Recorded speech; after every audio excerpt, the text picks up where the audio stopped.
नमस्कार आदरणीय दर्शक, यतिखेर हामी विशेष संवादमा छौं। नेपाल कम्युनिस्ट पार्टीको स्थायी समितिको बैठक फेरि पनि स्थगन भएको छ। किन स्थगन भयो त? केही समयपछि 4:30 बजे बालुवाटारमा प्रधानमन्त्री केपी शर्मा ओलीले सर्वदलीय बैठक बोलाउनु भएको छ। सर्वदलीय बैठक लिपुलेखको बारेमा पूर्व प्रधानमन्त्रीहरू सहितको यो बैठकले साँच्चै आज कस्तो किसिमको निर्णय गर्ला त? हामी केही समयपछि आजको बेलुकाको जनता जान्न चाहन्छन् कार्यक्रममा विशेष रूपमा बहस गर्नेछौँ। 8 बजे यतिखेर हाम्रो बीचमा नेपाल कम्युनिस्ट पार्टीका शक्तिशाली प्रभावशाली नेता टोप बहादुर रायमाझी हुनुहुन्छ। तपाईँलाई म जनता जान्न चाहन्छन् कार्यक्रम स्वागत गर्न चाहन्छु। रायमाझी आराम हुनुहुन्छ? आरामै, धन्यवाद। के छ हालखबर? तपाईँको पार्टीको बैठक हुनै सकेन, स्थगन भएको भयो। किन, के कारणले बैठक स्थगन गर्नुभयो प्रधानमन्त्रीले? र आज मुख्य गरिकन स्थायी कमिटीको बैठक बिहान 11 बजे बस्ने भन्ने निर्णय भएको थियो।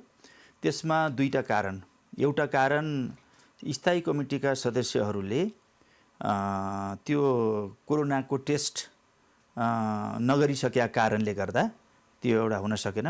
दोस्रो कुरा, स्थायी कमिटीको सङ्ख्या ठुलो भएको हुनाले त्यसको लागि धुमराईमा अलिकति हल व्यवस्थापनको लागि पनि सानो हुने भएको हुनाले अलिकता सोसियल डिस्टेन्स बनाउन गाह्रो भएको हुनाले अहिलेलाई चाहिँ नि स्थगित गरिएको हो। होइन, बैठक स्थगन गर्नुभयो प्रधानमन्त्रीले प्रचण्डले, तर तपाईँले भन्नु कोरोनाको टेस्ट सबैमा गर्नुपर्छ। तपाईँका पार्टीका नेताहरूमा स्थायी समितिका सदस्यहरूलाई सङ्क्रमण भएको छ र? होइन, सङ्क्रमण भएको नभएको कुरा त देखेर जानकारी हुँदैन नि, त्यसलाई टेस्ट गरेर मात्रै जानकारी हुन्छ। एउटा हाई प्रोफाइलको हाई लेभलको एउटा मिटिङ बस्दा, स्थायी कमिटी जस्तो एउटा सङ्गठनको कमिटीको मिटिङ बस्दा त्यो चाहिँ नि कोरोनाको टेस्ट हुन अनिवार्य छ। जो साथीहरू स्थायी कमिटीमा छन्, जो सांसद पनि छन्, उनीहरूको टेस्ट भइसकेको छ। जो साथीहरू कमरेडहरू स्थायी कमिटीमा छन् तर चाहिँ नि सांसद छैन, उनीहरूको टेस्ट नभइसकेको कारणले पनि एउटा कारण हो। होइन, प्रधानमन्त्रीले आज सर्वदलीय बैठक बोलाउनु भएको छ। सबैमा त टेस्ट भएको छैन, पिसिआर टेस्ट। त्यसमा के छ भन्नुहुन्छ भने आधारभूत रूपमा टेस्ट भइसकेको हुन सक्ने कारणले त्यस्तो गरिएको हो। त्यो अनुसन्धान गरेर गरिएको हुनसक्छ। र अर्को कुरा मैले भने नि त, एजेन्डाहरू नै थियो, प्रधानमन्त्रीले फेस गर्न चाहनु भयो स्थायी समितिको बैठकमा। होइन, जुन एजेन्डाको लागि सोचिएको थियो आज एक दिन बसेर सायद बैठक स्थगित हुनेवाला थियो। आज खास चाहिँ पार्टी र सरकारका उपलब्धिहरू, ती कमी कमजोरीहरू, योजनाहरू, सीमा कमजोरीहरूको विषयमा गम्भीर रूपले छलफल गर्ने स्थिति आज बनिहाल्छ जस्तो थिएन। आज मुख्य गरिकन यो सीमा सम्बन्धी विवाद सम्बन्धी विषय र कोरोना सम्बन्धी र यो अहिलेको चाहिँ नि बजेट सम्बन्धी विषयमा नै बढी केन्द्रित हुने सम्भावना भएको कारणले आज चाहिँ नि त्यो प्रधानमन्त्रीले विषयवस्तुमा फेस गर्न नसक्ने कारणले भन्ने गलत चाहनु भएन अहिलेको अवस्थामा। किन भन्दाखेरि त्यहाँ धेरैले राजीनामा माग्थे, 20 जना एकदम एक ढिक्का भएर जाने तयारीमा थिए। त्यसैले प्रधानमन्त्रीले त्यो फेस गर्नुभन्दा नगर्दा बेस हुन्छ भनेर ब्याक हुनुभएको होइन।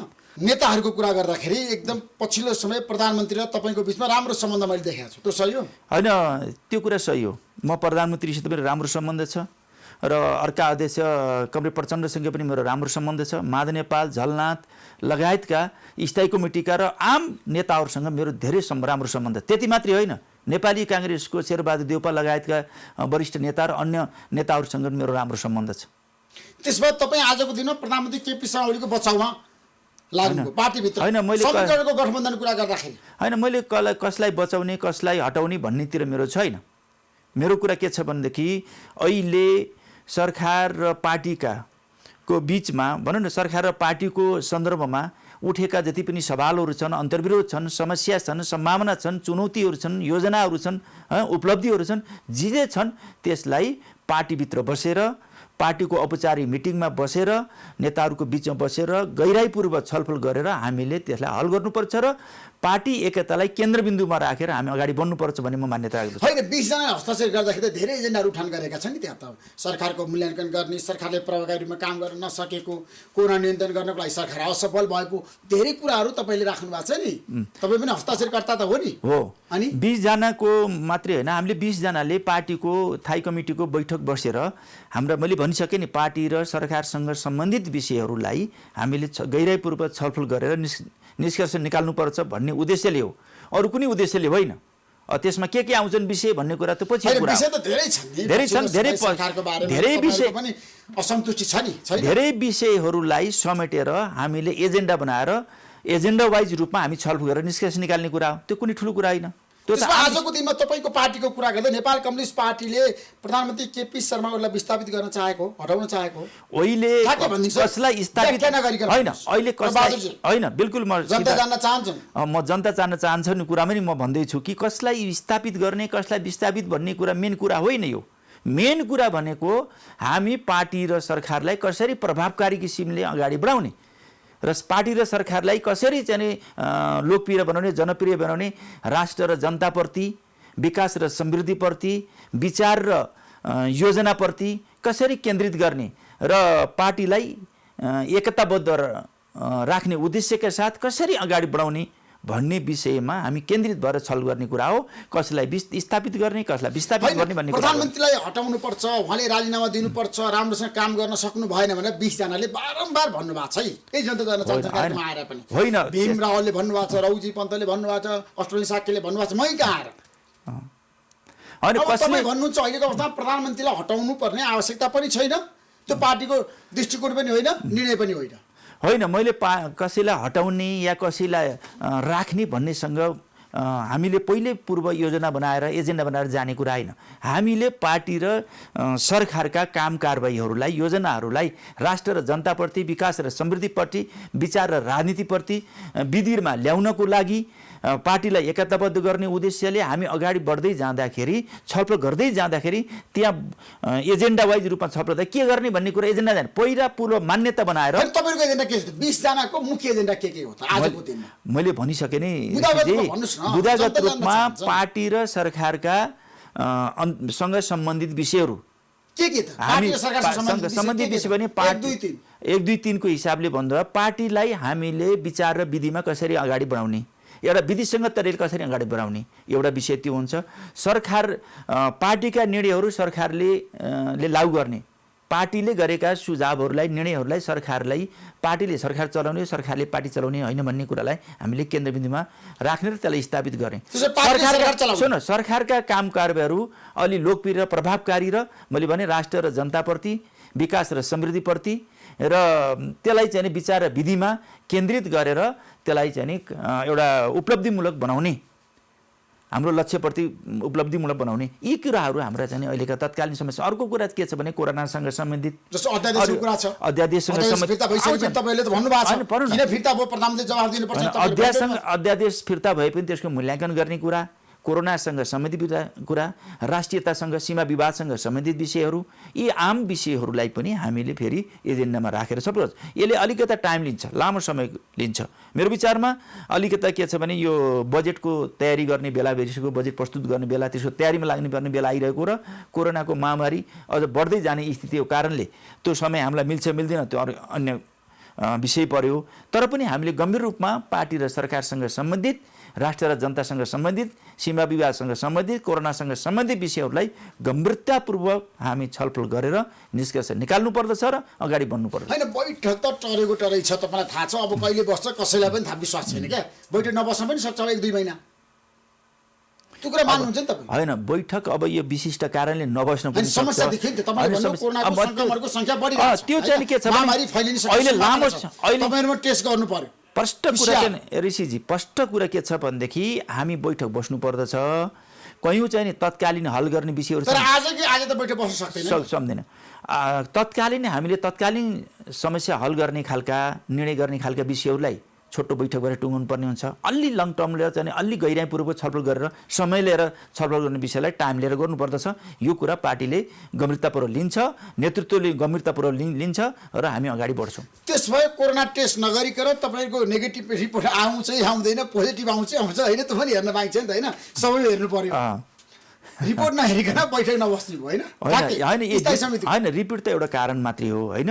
दोस्रो कुरा चाहिँ नि त्यसको व्यवस्थापन हुन्छ नि, अलिक ठुलो सङ्ख्या भएको हुनाले हामीले अलिकति ठुलो ठाउँ पनि चाहियो र सोसियल डिस्टेन्स पनि बनाउनु पर्ने स्थिति भएको हुनाले स्वास्थ्य सुरक्षाको कारणले पनि सामाजिक दूरी चाहिँ कति राख्नुपर्छ, के गर्नुपर्छ भनेर म्यानेजमेन्ट गरेको थिएन पार्टी कार्यालयले बैठक बोलाउनु होइन। जो सोचिएको थियो त्यो अलि चाहिँ के छ भनेदेखि अलि नेताहरू स्थायी कमिटीका सदस्यको पनि नजिक आइसकेका कारणले त्यसलाई अलिकता गम्भीर गम्भीरतापूर्वक लिएको जसरी हामीले सहज रूपमा ल्याएका थियौँ अलि पछि 2-3 दिन यता चाहिँ जसरी चाहिँ कोरोना भाइरस चाहिँ अगाडि बढ्यो तीव्र रूपमा अगाडि देखा पर्न थाल्यो र काठमाडौँ उपत्यका र चाहिँ नेताहरूको नजिक पनि आउन थालेको जस्तो चाहिँ भान हुन थाल्यो त्यसले गर्दा पनि अलि गम्भीरतापूर्वक लिनुपर्छ भन्ने हिसाबले पनि सोचेको हुनुपर्छ भन्ने तर अहिलेसम्म नेताहरूको रिपोर्ट त सबैको नेगेटिभ छ होइन होइन सबै नेताहरूको चाहिँ चेक भइसकेका छैन नेताहरू सांसदहरूको जो संसद नेताहरू अनि अधिकांशको भयो र केही नेताहरू हुनुहुन्छ जो प्रतिनिधि सभा र अन्य सांसद हुनुहुन्न उहाँहरूलाई चाहिँ चेक गर्न बाँकी छ त्यसलाई पनि छिटोभन्दा छिटो हुन्छ भीमरालको सुरक्षा गार्डमा चाहिँ कोरोना जसरी आज देखियो तपाईँले हेर्नुभयो सङ्क्रमण देखियो नि त्यही कारणले बैठक सारे त होइन त्यति मात्रै कारण होइन त्यो पनि एउटा कारण हुन सक्छ नि बाहिर चर्चा भएको छ नि त होइन त्यो पनि एउटा चर्चा भइरहेछ त्यति मात्रै कारण त होइन तर पनि उहाँसित जोडिएका कति व्यक्तिहरू छन् अथवा अरू साथीहरूको पनि सबैको चेक गरेर एउटा सुरक्षालाई मुख्य ध्यान दिएर जाँदा राम्रो हुन्छ अब सरकारमा बसेर सरकार सञ्चालन पोजिटिभ देखियो नि त त्यो भन्ने आइरहेछ रिपोर्ट त्यो पनि अलिक त क्लियर गर्नु पर्यो होइन सरकारमा बस्ने र सरकारको नेतृत्व गर्ने पार्टीको स्थायी कमिटीको सदस्यहरूको बैठकमा अलिकता चाहिँ यो कोरोना भाइरसको चाहिँ राम्रोसँग चेक जाँच नगरिकन र त्यसपछि त्यस्तो किसिमको व्यवस्था नगरिकन गर्दाखेरि त्यसले चाहिँ राम्रो सन्देश जान्न नि नेताहरू नै त्यस्तो लापरवाही गरिरहेछन् भन्ने पर्छ नि त त्यसकारणले माथिबाट नेताहरूमा सङ्क्रमण भएको हुनसक्छ जस्तो तपाईँको पार्टीमा त पहाड हिमाल तराई मधेस जहाँसुकैबाट नेताहरू आइरहनु भएको छ सत्यनारायण मण्डल हिजो राजविहारबाट आउनुभयो मलाई उहाँले भन्दै हुनुहुन्थ्यो राति होइन नेताहरू त आइरहनु भएको छ त्यसले गर्दाखेरि तपाईँ डराउनु भयो होइन डराएको होइन कि यो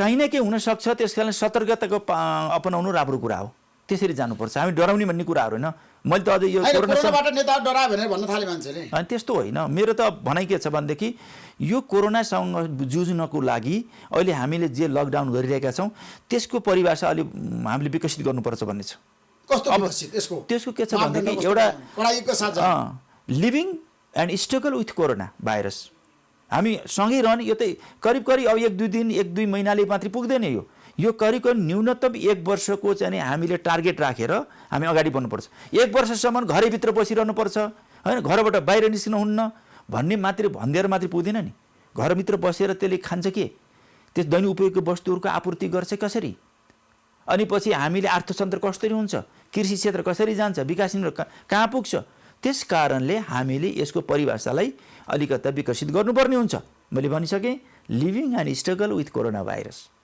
हामी कोरोना भाइरससँग लड्ने हो कोरोना भाइरससँग लड्ने हो र हामीले जीवनलाई पनि त्यसै अनुसार गराउने हो त्यसमा लकडाउन पनि हामीले पालन गर्नु जरुरी छ सोसियल डिस्टेन्स बनाउनु पनि जरुरी छ स्वास्थ्य क्षेत्रबाट दिएका निर्देशनलाई पनि कडाइपूर्वक पालन गर्नुपर्ने छ लकडाउन त देखावटी मात्रै हो नि त यसलाई देखावटी गराउनु हुँदैन यसको चाहिँ मेन्डेटलाई होइन लकडाउन भनेको के छ भने कोठाभित्र बसिरहने खाली गाडी नचलाउने भन्ने होइन यसको अनुशासन र यसले दिएका निर्देशिकाहरूलाई कडाइ रूपमा पालना गरेर मात्रै हामी अगाडि बढ्न सक्छौँ होइन भनेदेखि के छ भने कोरोनाबाट त हामी बचौँला चाहिँ भोकमरीबाट हामी मर्न सक्छौँ देशलाई अर्थतन्त्रबाट डामाडोल बनाउन सक्छौँ यो देशको मात्रै होइन संसारभरिको विश्वभरिको अर्थतन्त्र एउटा ध्वस्त हुनेवाला छ आर्थिक र चाहिँ मानवीय क्षति ठुलो पैमाना हुनेवाला छ यसलाई त्यस कारणले यसको इन्जेक्सन भनौँ न नआउँदासम्म यसको उपचारको औषधि नआउँदासम्म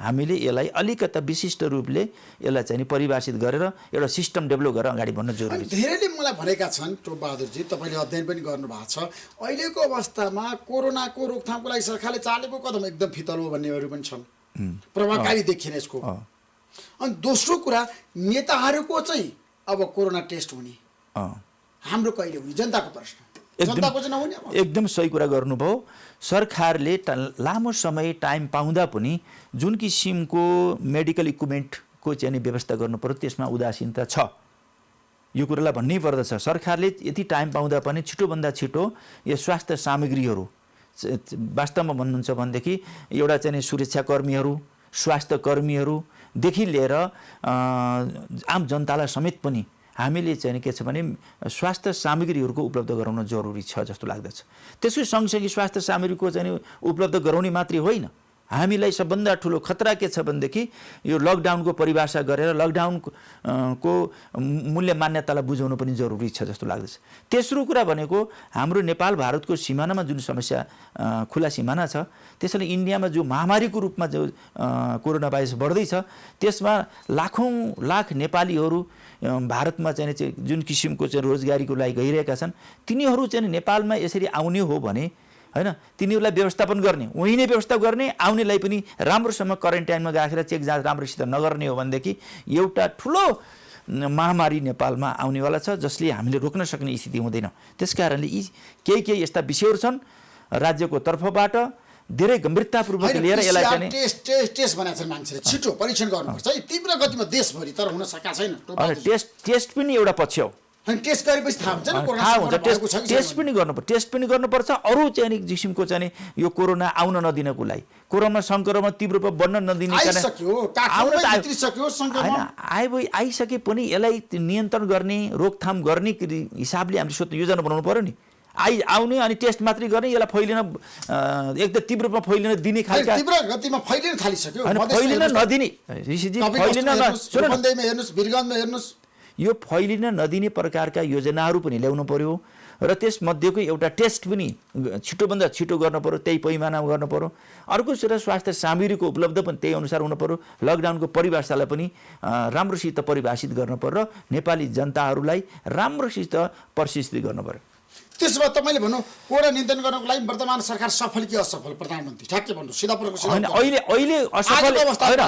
अहिले असफलै भयो भने त त्यो निष्कर्ष निकाल्ने बेला भएको छैन, तर पनि जति पनि अभावहरू छन्, जति पनि कमी कमजोरी छन् त्यसलाई परिपूर्ति गर्न छिटोभन्दा छिटो स्टेप चाल्नुपर्छ भन्ने लाग्छ। मैले अगाडि भनिसकेँ, स्टेप सरकारले चाल्न सकेको छैन, जुन स्तरबाट चाल्नु पर्ने असफल भयो। त्यसरी फेरि तपाईँ नेगेटिभ पुरै पनि नजानुहोस् न, गर्दा गर्दै पनि कमी रहन्छ।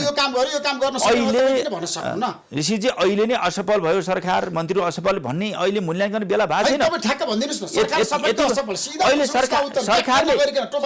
सरकारले काफी मात्रामा कोसिस गरेको छ, त्यसमा केही अभावहरू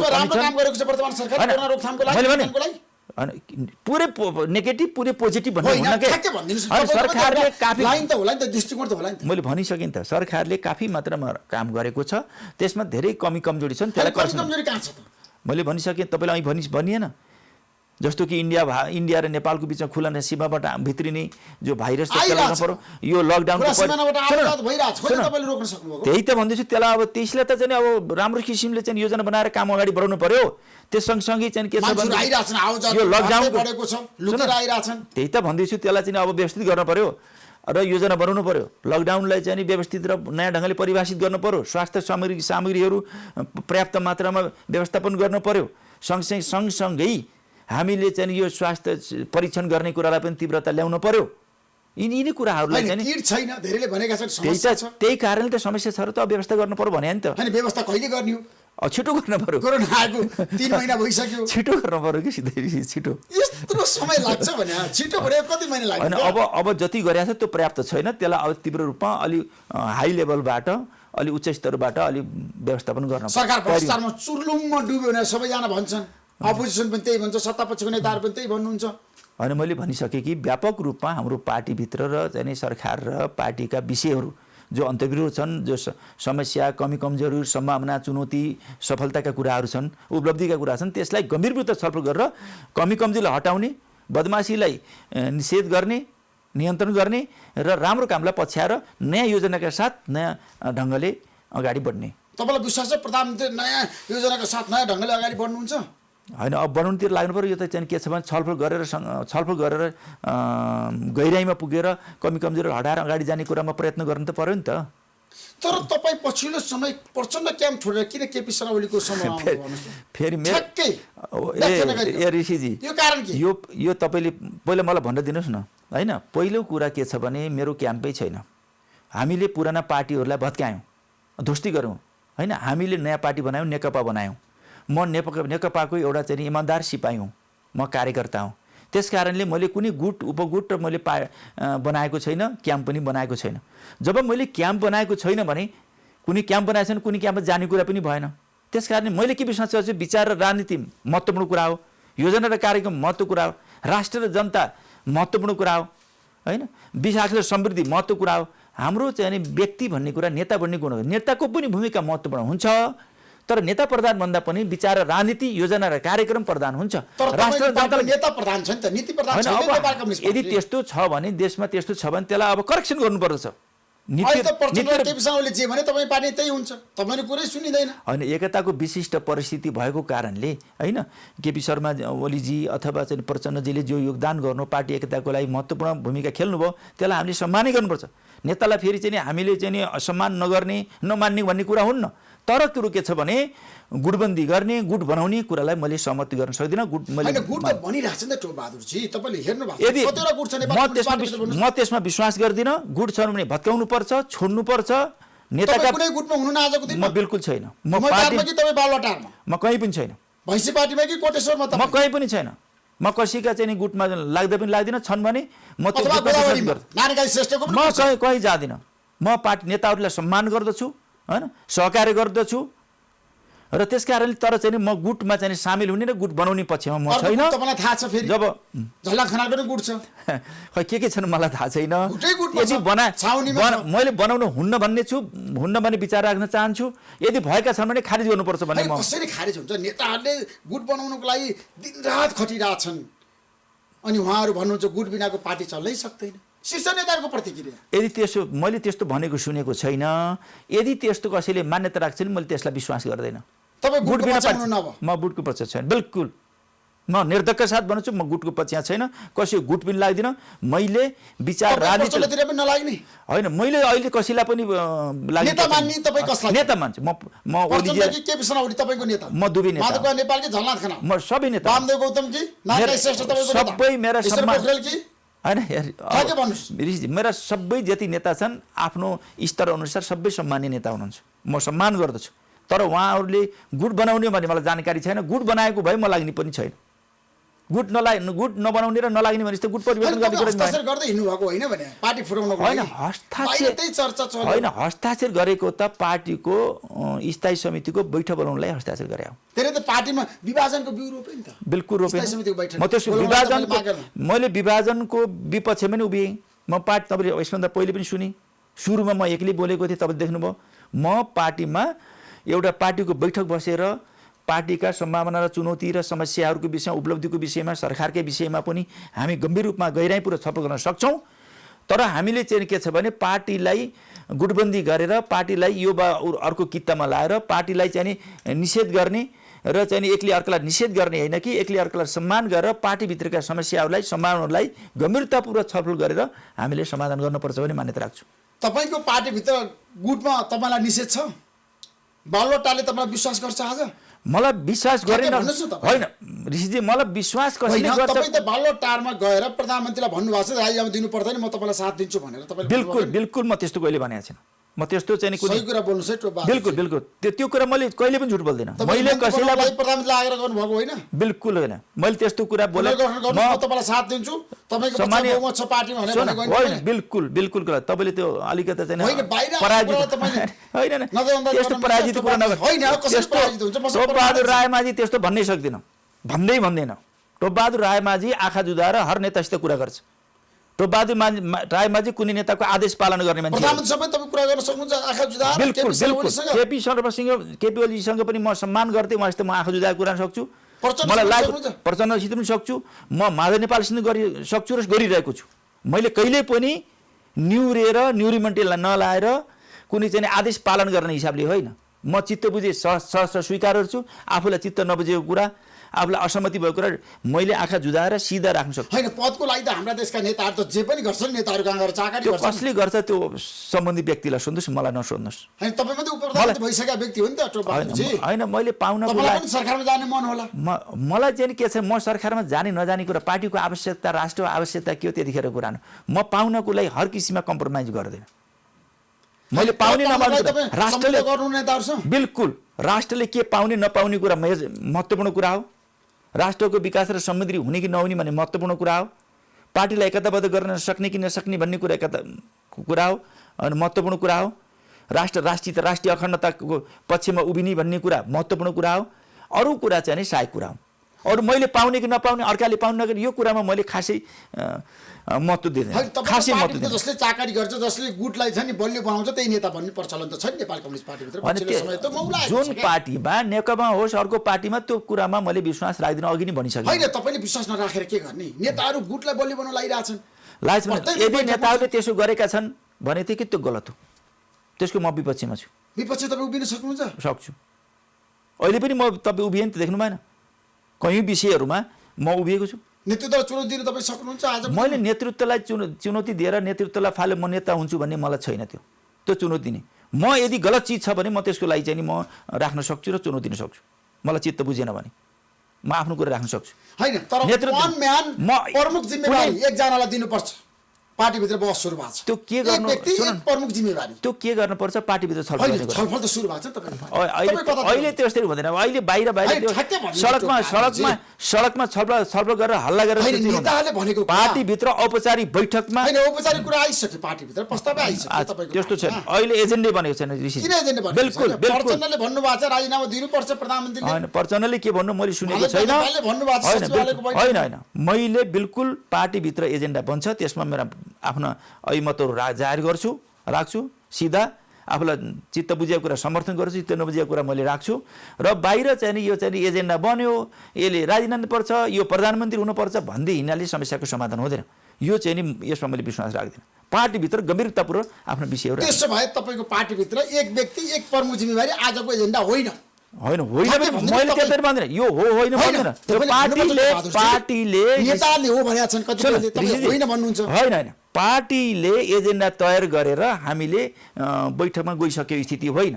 यो बाहिरका बजारी कुरा हुन्। त्यसकारण पार्टीले एजेन्डा अहिलेसम्म तयार गरिसकेको छैन। अस्ति सचिवालय बैठकमा किन स्थगित भयो भन्दा पार्टीले एजेन्डा तयार गर्न नगरेका कारणले स्थगित भएन। कसरी तपाईँले बाहिरको बजारी कुरा गर्नुहुन्छ? होइन, तपाईँको पार्टीमा विधानमा स्पष्ट रूपमा लेखिएको छ नि त। होइन, पार्टीमा के विधान लेखिएको छ? विधानमा के भनिएको छ भने एक व्यक्ति एक प्रमुख जिम्मेवारी। माधव नेपालले भन्नुभएको छ। होइन, बिल्कुल त्यो गलत कुरा हो। त्यो गलत कुरा, त्यो त्यस्तो असम्भव छ आजको दिनमा। त्यो असम्भव भन्ने मैले भन्दैन। होइन, असम्भव म भन्दैन। तर चाहिँ त्यस्तो कुरा चाहिँ हामीले चाहिँ पार्टीमा एक व्यक्ति एक पद भन्ने कुराहरू विधानमा भए पनि अहिले लागू गर्ने नगर्ने भन्ने कुरा पार्टीमा छलफल हुन्छ। अहिले मैले बाहिर चाहिँ वास्तवमा एक व्यक्ति एक पद हुनुपर्छ, फलानालाई हटाउनुपर्छ, फलाना नेतालाई राख्नुपर्छ भनेर म अहिले भन्ने स्थितिमा छैन। त्यो पार्टीभित्र छलफल हुन्छ। एजेन्डा भन्नुभएको छ मसँगै जनता जान चाहन्छन् कार्यक्रममा प्रधानमन्त्री केपी शर्मा ओलीको लागि चाहिँ एक व्यक्ति एक प्रमुख जिम्मेवारी लागू हुँदैन। एक पद उहाँ चाहिँ दुवै पदमा रहनुहुन्छ, अध्यक्षमा नि प्रधानमन्त्रीमा। होइन, अब यो विषयमा कुन पद छोड्नुपर्छ बहस त सुरु भएको छ। अहिले सुन्नुहोस् ऋषिजी, अब उसले महासचिवजीले के भन्नुभयो, ओलीले के इच्छा राख्नुहुन्छ, प्रचण्डजीले के राख्नुहुन्छ, माधव नेपाल लगायतका नेताहरूले के इच्छा राख्नुहुन्छ, टोपबाजले के इच्छा राख्छ, यो महत्त्वपूर्ण कुरा होइन कि पार्टीमा के एजेन्डा आउँछ, होइन के इच्छा राख्नुहुन्छ, के बाहिर बोल्नुहुन्छ सिधै मेरो सरकार हुन। पार्टीमा के एजेन्डा आउँछ त्यसमा अभिमत आफ्नो विचार म राख्छु पार्टीभित्र। अहिले मैले चाहिँ बाहिर भनेर त्यो हल्का हुनको म चाहन्नु। तर तपाईँको पार्टीभित्र बहस त सुरु भएको छ नि त। होइन, बहस त चाहिँ बाहिर आफ्ना विचारहरू साथीहरूले राखिरहनु होइन। अहिलेको अवस्थामा कतिपय साथीहरूले आफ्ना विचार शर्मा ओली नै आजको दिनमा प्रधानमन्त्री पार्टी अध्यक्ष बनिरहनुहुन्छ, त्यसमा तपाईँको सहमति छ? त्यसमा मेरो चाहिँ अहिले मेरो त्यसमा कुनै भनाइ छैन, कुनै प्रतिक्रिया छैन। अहिले बाहिर चाहिँ मैले भने पार्टीको बैठक हुन्छ, त्यसमा के एजेन्डा आउँछ त्यसमा छलफल गर्छु म। अहिले मैले चाहिँ ओलीजीलाई राख्नुपर्छ, दुवै पद राख्नुपर्छ अथवा राख्नुहुन्न, फाल्नुपर्छ, मेरो आफ्नो दृष्टिकोण, मेरो आफ्नो सोच विचार म पार्टीमा राख्छु, छलफल गर्छु, होइन। त्यसपछि जानकारी हुन्छ, त्यो पार्टीलाई जान्छ, त्यसपछि के निर्णय हुन्छ त्यो मानेर जान्छु म। मेरो कुरा गोप्य हुन्छ पार्टीभित्र। कसरी गोप्य हुन्छ? पार्टीभित्र हुँदैन तपाईँको कुरा। पार्टीभित्र पारदर्शी सुन्नु, होइन, कम्युनिस्टको एउटा नीति के हुन्छ भने पार्टीभित्र आफ्ना विचारहरू स्वतन्त्र हुन्छ, बाहिर पार्टीभित्र जे निर्णय हुन्छ त्यो चाहिँ निर्णय पालन गरेर हामी जान्छौँ। निर्णय मेरो विचारसँग सम्बन्धित योजना पनि मलाई चित्त बुझ्ने, मेरो विचारसित मिल्ने योजना पनि पास भएको हुनसक्छ, त्यो भए त राम्रै भयो। मेरो विचारसित सहमत नहुने विषय पनि पास भयो, म त्यो मानेर जानुपर्ने हुन्छ। हर पार्टीको लागि लागू हुन्छ। अझ कम्युनिस्ट पार्टी केपी शर्मा ओलीलाई आजको दिनमा प्रधानमन्त्रीमा कायम गर्नुपर्छ, उहाँलाई 5 वर्षसम्म काम गर्न दिनुपर्छ भन्ने पक्ष हो? होइन त्यस्तो मेरो चाहिँ कुनै अलि भनाइ छैन। पार्टी तपाईँ होइन पार्टीले जे कुरा पनि होइन महत्त्व होइन होइन होइन होइन किन भनिरहनु भएको छ कि? एउटा विचार त छ नि त्यस्तो नेपालमा। पार्टीले जे निर्णय गर्छ त्यसलाई म मानेर जान्छु। अहिले उहाँ प्रधानमन्त्री हुनुहुन्छ अहिले म चाहिँ उहाँलाई हटाउनुपर्छ भन्ने पनि मान्दिनँ। त्यसमा अहिले मैले उहाँलाई सुन प्रधानमन्त्रीबाट राजीनामा दिनुपर्छ भन्ने पक्ष तपाईँ हुनुहुन्छ होइन अहिले सुन्नु थाके सुन्नु व्याख्या नगरिकन होइन अहिले पार्टीलाई अहिले उहाँलाई हटाउनुपर्छ भन्ने म हिँड्दैन, अहिले म उहाँलाई राख्नुपर्छ भन्ने म हिँड्दैन। पार्टीले उहाँ जे त प्रधानमन्त्री हुनुहुन्छ आजको दिनमा। अहिले त हुनुहुन्छ, अहिले त मानेकै त छौँ हामी। त्यसो उहाँलाई हटाउने पक्षमा तपाईँ आजको दिनमा हुनुहुन्न। होइन आजको दिनमा अहिले मैले होइन, हटाएर अहिलेको अवस्थाको कुरा गरेँ। होइन मैले हटाएर हटाइने कुरा हुन्छ, मैले व्यक्तिहरू यहाँ भन्दैमा हट्ने कुरा हुन्छ। ल बस्तो मैले हटाएर हटाइन्छ त्यसो प्रधानमन्त्री केपी शर्मा ओलीको विकल्प छैन होइन पार्टीभित्र। विकल्प त हर चिजको विकल्प हुन्छ, तर चाहिँ नि अहिले हट्ने कि नहट्ने भन्ने कुरा मैले भनेर हुने कुरा होइन ऋषिजी। यो कुरा के छ भने पार्टीको बैठकमा निर्णय हुने कुरा हो यो। अहिले मैले चाहिँ भनेर हुने कुरा होइन। अहिले मैले भनेर हल्काउनु के जरुरी छ यार? तपाईँले चाहिँ अहिले हटाउँ भन्नुहोला, उहाँ रहनु होला। अहिले मैले रहनु भन्नुला कुनै कारणवश विकल्प भन्ने कुरो विकल्प त हुन्छ हर चिजको, त्यसमा उहाँ हट्नु होला भने अहिले चाहिँ परिस्थिति कसरी जान्छ मैले अहिले भविष्यवाणी नगरौँ। यो भविष्यवाणीमा चाहिँ होइन, राजनीतिमा हरेक कुराको सम्भावना हुन्छ चोबा। त्यही हर सम्भावना भयो त अहिले मैले किन भविष्यवाणी गर्ने? हर चिजको सम्भावना हुन्छ, म पार्टीको बैठकमा मेरो कुरा राख्छु। त्यसमा तपाईँ प्रचण्ड क्याम्पबाट कसरी चाहिँ बालोटार क्याम्प आइपुग्नु भयो ठ्याक्कै भनिदिनुहोस् न। फेरि त्यही कुरा छ, मेरो क्याम्पै छैन, मैले चाहिँ कुनै क्याम्पमा छैन भनेपछि त म कुनै क्याम्पमा जाने सामेल हुने कुरा पनि भएन। म नेताहरूलाई मैले भने केपी शर्मा ओलीजी अनि पछि कमरेड प्रचण्डजी लगायतका सम्पूर्ण नेतालाई म सम्मान गर्दछु होइन, उहाँलाई नेता मान्दछु, आदर गर्दछु, सहकार्य गर्दछु। तर यो क्याम्पमा लाग्ने उ क्याम्पमा लाग्ने भने मैले क्याम्पै मैले मान्दिनँ। म पार्टी मान्छु, म क्याम्प मान्दिनँ। म अहिले कुनै क्याम्पमा छैन, म पार्टीमा छु, पार्टीको सिपाही हुँ, यो मान्यता राख्दछु। म कुनै पनि गुट र क्याम्पको विरोधी मान्छे हुँ, म कुनै क्याम्पमा सामेल हुँदैन। र म हुन प्रधानमन्त्री केपी शर्मा ओलीले गुट खोल्नु भयो भने त्यसको विपक्षी तपाईँ उभिन सक्नुहुन्छ? बिल्कुल ओलीजीले गुट खोले पनि म त्यसमा सामेल हुँदैन, त्यसको म विपक्षमा उभिन्छु। अरू नेपाली खोल्नु भयो भने त्यो पनि म विरोध गर्दछु। प्रचण्डको गुटमा तपाईँ रहेर बसिरहेको किन नसक्ने? म चाहिँ कसरी म गुटमा रहेँ? म त पार्टीमा रहेँ। त्यसो तपाईँ प्रचण्ड गुटमा रहनु भएको छैन अहिलेसम्म? प्रचण्ड पनि छैन, म ओलीजीमा पनि छैन, अरू कोही गुटमा पनि छैन, म छैन। म पार्टीमा छु, ओलीजी पार्टीमा, नेकपामा छु। नेकपाको चाहिँ एकदम इमान्दार सिपाही हुँ म। नेकपाको एकतालाई सुदृढ गर्ने, नेकपा पार्टीको झन्डालाई उचाइमा उठाउने म मान्यता राख्दछु। यो गुट र उपगुटले गर्दाखेरि यो पार्टीलाई चाहिँ भाँडभैलो पार्छ भन्ने विश्वास गर्ने मान्छे। त्यसो यो पार्टी फुट्छ, नेपाल कम्युनिस्ट पार्टी किन फुट्ने? म एकताको पक्षमा छु। यो पार्टीमा एकता चाहने मान्छेहरूको चाहिँ लाखौँको भिड छ, लाखौँको समर्थन छ। यो पार्टीलाई चाहिँ कसैको बकुदा, कसैले फुटाले फुट्ने, कसैले जुट्ने मात्रै हुन्छ। लाखौँ कार्यकर्ता, नेता, जनताको योगदान छ। यसलाई सुदृढ गर्न, यसलाई एकताबद्ध गर्नको लागि चाहिँ नि मान्छेको भेल छ। कसैको इच्छा होला फुटाउने, फुट्ने इच्छा होला, त्यो हुँदैन। तर जनताले कार्यकर्ताले तपाईँकै पार्टीका नेताहरूले भने त प्रधानमन्त्रीले पार्टी फुटाउन चाहनु भएको छ भनेर। त्यो त कसले के भन्नु मलाई थाहा छैन। उहाँले चाहनुभयो, म उतातिर कार्यक्रम आएर भन्नुभएको छ प्रधानमन्त्रीले पार्टी फुटाइ होइन। हरिबोलजीले जे भन्नुभयो के भने मलाई थाहा छैन। हरिबोलले भन्नु र मैले त्यही मान्नुपर्छ भन्ने छ र? जरुरी छ? वामदेवजीले भन्नुभयो, वामदेवले प्रधानमन्त्री केपी शर्मा ओलीले राजीनामा दिएर बालकोटमा गएर बस्नुपर्छ। होइन, त्यो त उहाँले के भन्नुभयो, उहाँसित मेरो चाहिँ उहाँको कुरा दिएर मलाई किन सोध्नुहुन्छ? मलाई सोध्नुहोस् न, मेरो कुरा सोध्नु न, मेरो कुरा के हो भनेर। त्यसो तपाईँ आजको दिनमा ठ्याक्कै कुरोको चुरमा आइपुग्नु भयो। पार्टीभित्र कसैको गुटमा पनि तपाईँ नरहने? रहन्न। म नेताको गुटमा नरहने, आफै गुट निर्माण गर्ने, नगर्ने, आफ्नो गुट पनि नबनाउने। त्यो गुट बनाएपछि त उही आफ्नो गुट बनाउने भने त अर्काको गुट मान्दिए पनि त भयो नि। आफू पनि गुट नहुने, पार्टी बनाउने। विचार, राजनीति, योजना, कार्यक्रमले लेस राष्ट्र र जनताप्रति जिम्मेवार, पार्टीप्रति जिम्मेवार एउटा चाहिँ पार्टी निर्माण, एकीकृत पार्टी बनाउने, नेकपा पार्टी, शक्तिशाली पार्टी बनाउने।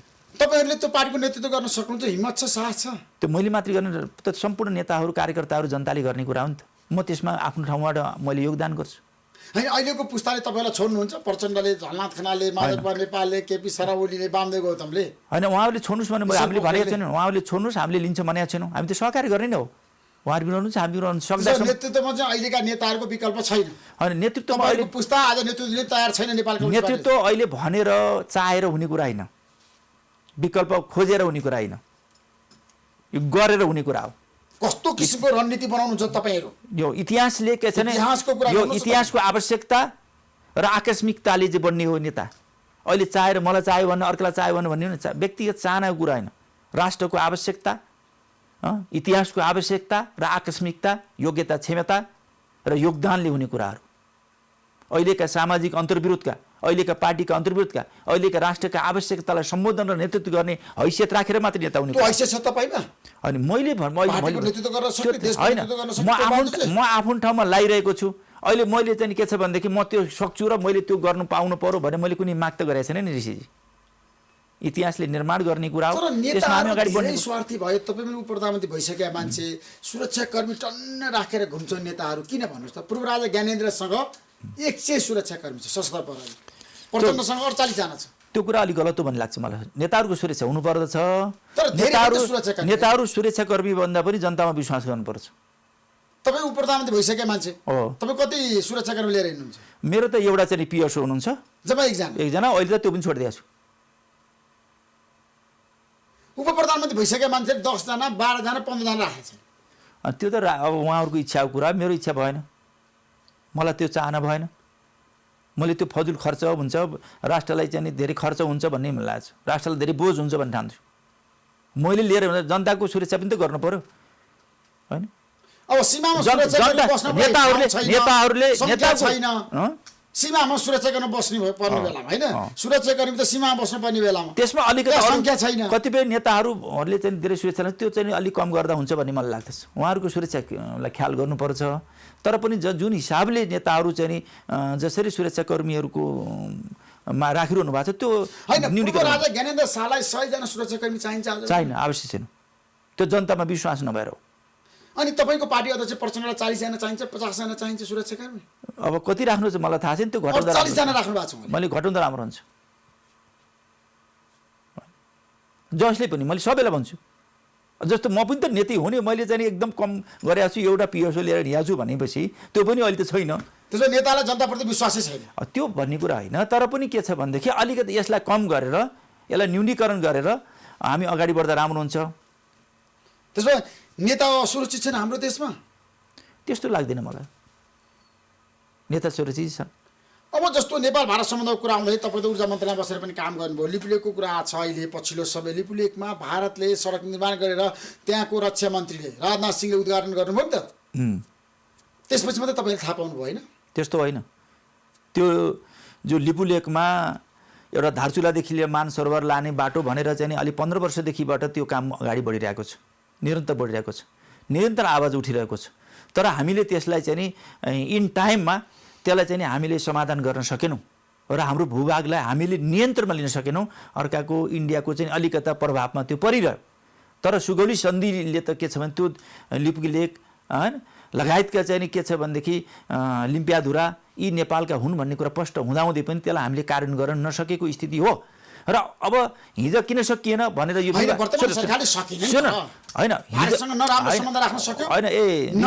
अतिक्रमण भएको जमिन फिर्ता गर्न सकेको छ। अब कुरो के छ भन्नुहुन्छ भने अहिलेको सरकार मात्रै बनेर यो भएको होइन कि अब यसभन्दा पहिलेका सरकारले पनि गर्न सकेनन् भनेर एक थरी अहिलेको सरकारमा बस्नेले भन्ने, फेरि पहिलेका सरकारमा बसेका सुन्नु न, लिपुलेकमा सडक निर्माण हुँदाखेरि प्रधानमन्त्री मलाई थाहै थिएन त्यहाँ बाटो निर्माण भएको, होइन प्रधानमन्त्रीले भन्नुभयो होइन अहिलेको सरकारले पहिलाको सरकारले गर्न सकेन के र बस्या त भन्ने, अनि पहिलेका सरकारमा बसेकाहरूले अहिलेका सरकारले गर्न सकेन, यो किसिमको विवाद गरेर एकले अर्कालाई हिलो छ्याप्ने भन्दा पहिला के छ भने अलि अस्थिर र चाहिँ अलि बहुमतका सरकार थिएनन्।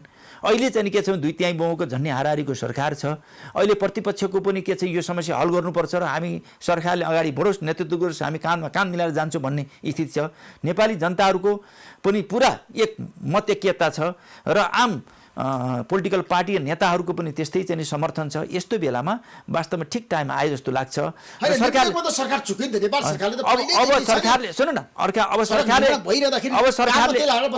होइन अब यो त काम पहिलेदेखि भइरहेको थियो, तर त्यहाँ चाहिँ काम भइरहेको थियो लिपलेकमा 12 वर्ष 13 वर्षदेखिबाट काम भइरहेको थियो। अब के छ भनेदेखि अहिले जुन किसिमको आवाज उठिरहेछ देशमा चाहिँ जुन किसिमको एउटा मतैक्यता भइरहेछ, यो समस्या हल गर्नुपर्छ र भारतसित हामीले चाहिँ यो समस्या निर्कुल गर्नुपर्छ भन्ने जो भइरहेछ, यसलाई कूटनीतिकबाट गर्ने माध्यम पहल पनि भइरहेछ र अब जे गरिन्छ आज चाहिँ जस्तो प्रधानमन्त्रीले चाहिँ बोलाइरहनु भएको छ हैन, सर्वदलीय बैठक बोलाउँछ, त्यहाँ त निर्णय हुँदैन नि त। सुझाव लिएर चाहिँ एउटा पहल कदमी त गर्ने जो गर्नुभएको छ त्यसलाई चाहिँ सकारात्मक मान्नु पर्यो नि। सरकारले पत्र लेखेको छ, अब वार्ताबाट कूटनीतिक माध्यमबाट यसलाई हल गर्ने भनिरहेको छ। अब हेरौँ त्यसरी भएन भने फेरि अर्को के स्टेप लिने भने त्यतिखेर गरौँ नि त। होइन वार्ता र संवाद भएन भारतसँग भने तपाईँहरू के गर्नु, तपाईँहरूसँग विकल्प के छ? के गर्ने भने त फेरि चाहिँ पार्टीले सरकारले र विपक्षले र आम जनताले के चाहना गर्नुहुन्छ त्यसअनुसार हामी अगाडि बढ्नुपर्छ। अनि के गर्ने त्यतिखेर हामीले स्टेप लिउँला नि त। अहिले पहिलो चाहिँ स्टेप त भनेपछि हामीले कूटनीतिक माध्यमबाट वार्ताको माध्यमबाट नै हामीले यसलाई हल गर्ने, यसलाई समाधान गर्ने। अन्तर्राष्ट्रिय अदालतमा जाने पक्षमा तपाईँ हुनुहुन्न टोपबहादुर रायमाझी आजको दिनमा। तपाईँले चाहिँ तपाईँले के छ भन्नुहुन्छ कि पुरै चाहिँ यहाँ जानुहुन्न, यहाँ जानुहुन्छ भने तपाईँले निषेध गरेर बोल्नुहुन्छ नि।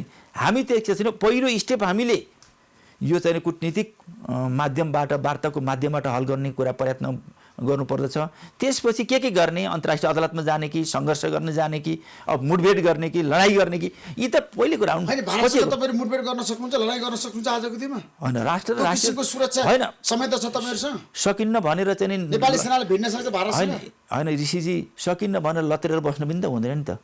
कुनै बेला यस्तो दिन आउनेछ हामी चाहिँ लड्न पनि तयार हुनुपर्नेछ। यो कुरा छोडिदिनुहोस्, त्यतातिर नजाउँ। पहिला चाहिँ हामीलाई भन्थे नि, हामीले जनयुद्ध सुरु गर्दाखेरि यत्रो राज्य व्यवस्थासँग तपाईँहरू लड्ने सक्नुहुन्छ भन्थे नि।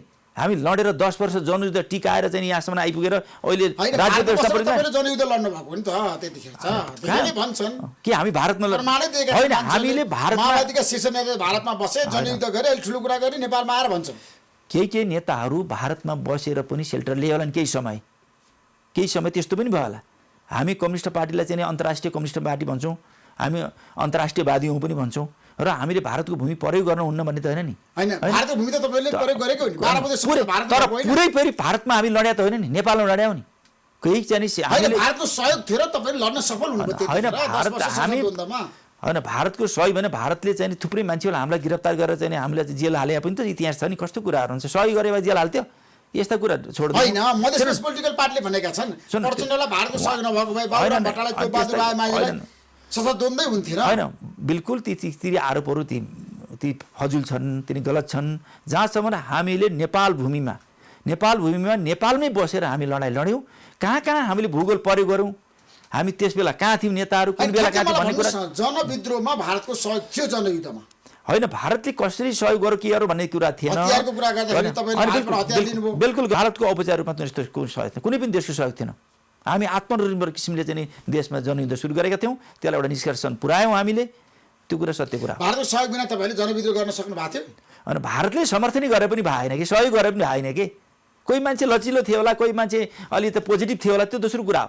कोही नेता पोजिटिभ थियो होला, भारतमा नेपालमा चाहिँ राजतन्त्र ढले पनि ढलोस् भन्ने पनि सोच राख्ने मान्छे थियो होला। भारतको सहयोग थियो? होइन, बिल्कुल भारतको सहयोग भने कोही व्यक्ति र नेताको हुनसक्छ समर्थन सहयोग।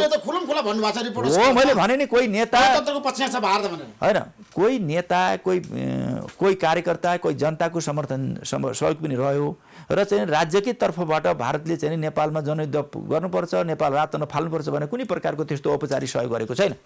सत्य कुरा गर्नुपर्छ नि। त्यस्तो लिपलेखबाट तपाईँहरू छ नि भारतीय सेना कालापानीबाट हटाउन सक्नुहुन्छ? हामीले त्यसलाई त्यही त नि, हामीले चाहिँ सक्नु पर्दछ। त्यो सुगोली सन्धिको चाहिँ निर्णयलाई कार्यान्वयन गर्नुपर्दछ र हामी त्यसो भएन स्टेप बाई स्टेप अगाडि बढ्नुपर्दछ। यदि हामीले पहिलो चरणमा हामीले त्यसरी मुठभेडमै जाने, लडाइँ गर्ने, हतियारबन्द युद्ध गर्ने हामीले त्यो सोच्नु हुँदैन। पहिले वार्ताबाट कूटनीतिक माध्यमबाट हामीले त्यो समस्या हल गर्नको लागि पुरा अभ्यास गर्नुपर्छ। तत्काल नहुने भयो नि त, कोरोना नियन्त्रणपछि मात्रै भारतले वार्ता गर्ने भने त्यो विषयमा पनि के गर्ने भने कोरोना कहिले हुने हो होइन, कोरोनाले 4 वर्ष लाग्ला भनेर चाहिँ 4 वर्ष पर्खिरहने कुरा पनि हुँदैन। त्यसको लागि पनि त छलफल हुन्छ, त्यसको लागि पनि त एउटा सहमति हुन्छ। उसले वार्ता नगर्ने त भनेको छैन भारतले। भारतले तपाईँलाई थाहा छ नेपालको भूभागमा लिपलेखमा सडक निर्माण गर्दाखेरि तपाईँहरू चाहिँ चुप लाएर बस्नुभयो, भारतलाई साथ दिनुभयो। हामीले निरन्तर रूपमा तपाईँलाई थाहा छ ऋषिजी निरन्तर रूपमा लिपुलेकको जो बाटोको विषयमा लिपुलेक नेपालको भनेर पटक पटक चाहिँ कुरा उठाउने आन्दोलन गर्ने त गरिरहेको छ नि हैन प्रधानमन्त्रीलाई थाहै रहन्छ नि केपी शर्मा ओलीलाई त्यहाँ बाटो निर्माण भइरहेको होइन त्यहाँ उहाँलाई चाहिँ एउटा मात्रै कुरा के हो भने उहाँलाई उद्घाटन गरेको कुरा जानकारी गराइन होला भन्ने त्यो हुनसक्छ होइन भने प्रधानमन्त्रीलाई थाहा नहुने भन्ने कुरा हुन्छ 12-13 वर्षदेखिबाट त्यो बाटो खनिरहेको छ थाहा नहुने कुरा होइन सबैलाई थाहा छ नेपाली जनतालाई सबै थाहा छ अनि यसभन्दा पहिलेका सरकारलाई पनि थाहा छ तर कुरो के छ भनेदेखि बाटो खनिरहेछ र त्यसमा विभिन्न चरणमा आन्दोलन भएका छन् विभिन्न कुरामा छलफल पनि भएको छ दबाब पनि भएको छ पत्रचार पनि भएको छ तर उसले नटेरेर बाटो खनिरहेछ त्यस्ता थुप्रै त्यति मात्र लिपुलेक मात्रै होइन नेपाल भारतका सिमानामा चाहिँ पिलरहरू चाहिँ अलिकता चाहिँ तलमाथि गर्ने काम पनि भइरहेछ कहीँ भूमिहरू हडप्ने काम पनि भइरहेछ यी त भइरहेछन् त्यो विषयलाई एउटा होलसेलमा हामीले भारत सरकारसँग दीर्घकालीन किसिमले हल हुने किसिमले वार्ता गर्नुपर्छ कहीँ विषय हाम्रो चीनसित पनि छन् चीनसित पनि कहीँ विषयमा हाम्रो असहमतिहरू छन् कहिले सगरमाथाको विषय पर्छ त्यही लिपुलेकको विषय लिम्पियाधुरा लिपुलेकको विषयमा पनि चीन र भारतलाई साथ दिएन भारतलाई साथ दिएन त त्यो विषयमा हामीले चीनसित पनि कुरा गर्नुपर्ने भएको छ चीन विषयमा वार्ता गर्नुपर्ने भएको छ यो चाहिँ भारतसित मात्रै कुरा होइन चीन र भारतले जो समझौता गरेर चाहिँ त्यहाँ कतिपय कामहरू भइरहेको छ 2072 साल जेठ 1 गते बेजिङमा मोदी र सी जिनपिङ बसेर सम्झौता गरे त्यो विषयमा पनि हामीले छलफल गर्नुपर्छ लिपुलेकलाई कोरिडोर वार्ताको रूपमा उनीहरूले केन्द्रबिन्दु हैन हामीले दुई देशीय कोरिडोर बनाउने भनेर उनीहरूले सम्झौता गरे सुन्नुस् हामीले दुई देशीय र त्रिदेशीय पनि हामीले छलफल गर्नुपर्ने भएको छ पहिला दुई देशीय पनि गर्ने दुई देशको बीचमा फेरि त्रिदेशीय पनि गर्नुपर्ने हुन्छ हामीले त्यसैले यो विषयमा हामीले अलिकता चाहिँ नि हतार नगरिकन अलिक गम्भीर रूपमा लिएर अध्ययन अनुसन्धान गरेर यसलाई चाहिँ नि हामीले हल गर्नुपर्छ हैन चीनले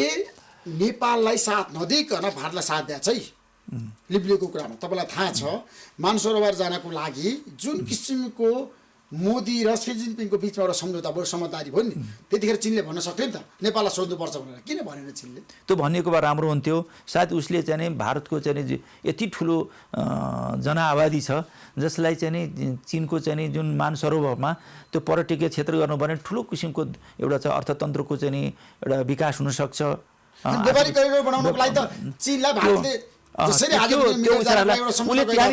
चीनले पनि त्यहाँनिर त्रुटि गरे जस्तो लाग्छ नेपाललाई राख्नु पर्थ्यो त्यो त चाहिँ नि जस्तो कि लिम्पियाधुरा लिपुलेक भनेको त के छ भनेदेखि एउटा नेपाल भारत र चाइनाको सीमा क्षेत्र र त्यो पनि अझ नेपालकै क्षेत्र पर्यो नि त त्यो क्षेत्रलाई चाहिँ नि वास्तवमा उनी दुई देशले मात्रै सहमति गरेर हुँदैन भन्ने कुरा उनीहरूले सोच्नु पर्थ्यो त्यस कारणले मैले भने दुई देशीय त्रिदेशीय छलफल भएर निष्कर्ष निकाल्नुपर्छ त मैले भने नि त त्यसो त्रिपक्षीय वार्ता हुनुपर्छ दुई देश एउटा भारत र नेपालको बीचमा हुनु पर्यो अर्को भारत नेपाल र चीनको बीचमा पनि हुन आवश्यक छ जस्तो लाग्छ मलाई त्यसमा जाँदै सरकारको नीति र कार्यक्रम बजेट कस्तो आउनुपर्छ अहिले प्री बजेट छलफलमा तपाईले भन्नुभएको छ आकार घटाऊ ठुलो आकारको बजेट नल्याऊ सरकारले कस्तो बजेट ल्याउनु पर्ला सरकारले 3-4 कुरालाई विशेष ध्यान दिनुपर्दछ एउटा चिज त अहिले जो विश्वव्यापी रूपमा जो महामारीको रूपमा आएको कोरोना भाइरस छ त्यसको विरुद्धमा लड्नको लागि एउटा मुख्य बजेट त्यसमा केन्द्रित गर्नुपर्छ भन्ने लाग्छ दोस्रो भनेको देशको विकास र समृद्धिको लागि त्यसमा पनि हामीले केन्द्रित तेस्रो कुरा के छ भन्नुहुन्छ भने कृषि क्षेत्रमा मुख्य ध्यान दिन पर्यो किनभने हाम्रो नेपाली युवा शक्ति नेपाली श्रम शक्ति जाने विदेशतिर जो पलायन भइरहेको थियो इन्डिया लगायतका धेरै संसारका धेरै मुलुकहरूमा जसरी चाहिँ भएको थियो अब यो कोरोना महामारीको कारणले देशतिर फर्किने जस्तो स्थिति छ त्यसकारणले नेपाललाई कृषिमा आत्मनिर्भर गर्ने र कृषि उत्पादित वस्तुहरूलाई छिमेकी मुलुकहरूलाई पनि चाहिँ के छ भने निर्यात गर्ने त्यो किसिमको र रोजगारी सिर्जना गर्ने कारण एउटा महत्त्वपूर्ण क्षेत्र भएको हुनाले कृषिमा पनि हामी त्यसपछि लगायतका शिक्षा स्वास्थ्य पर्यटन लगायतका क्षेत्रमा पनि ध्यान दिनुपर्दछ भन्ने मैले ठान्दछु थ्यांक यू सो मच टो बहादुर रायमाझी महत्त्वपूर्ण समय दिनुभयो तपाईलाई म धेरै धन्यवाद दिन चाहन्छु केही छ भन्ने कुरा तपाईको जान्दैन अब केही छैन सबै कुरा आइसकेको छ अब त पछि पनि गर्नु राम्रो बजेट ल्याऊ छैन सरकार राम्रो जनताको मन्जिती बजेट ल्याऊ जनताको मन्जिती बजेट ल्याउनु पर्दछ र कोरोना रोकथामको लागि नियन्त्रणको लागि प्रभावकारी रकम छुट्याउँछ है त्यसमा ध्यान दिनुपर्छ प्रभावकारी सुरक्षाकर्मीलाई चाहिन्छ रकम भएर मात्र चाहिन्छ पैसा त चाहियो नि रकम पनि चाहियो रकम भएर मात्र हुन योजना पनि चाहियो योजना पनि ल्याउनु पर्यो कोरोना रोकथामको लागि योजना ल्याउन सक्छ सरकारले ल्याउनु पर्छ अर्को विकल्प छैन थ्यांक यू सो मच नमस्कार धन्यवाद